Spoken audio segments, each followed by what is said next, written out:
రవి ఏం చేస్తున్నావు? ఫోన్ చూస్తున్నా. బర్త్డే అయిపోయింది కదా, బర్త్డే గిఫ్ట్స్ వద్దు? వద్దా? నువ్వు వద్దని నేను తెచ్చినాలే. ఎవరిది? నీకే. నా కోసం కాదు షాపింగ్. చూడు చూడు, ఓపెన్ చేయి.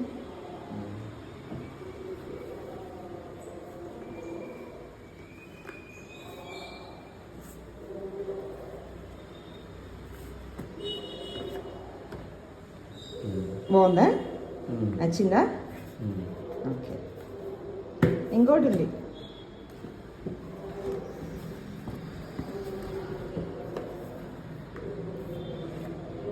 టూ తీసుకున్నా అనమాట. నేను టూ యూజ్ చేస్తా ఉంటావు కదా, అందుకని టూ తీసుకున్నా. ఓకేనా? నచ్చినాయా? బాగున్నాయి. Thank you.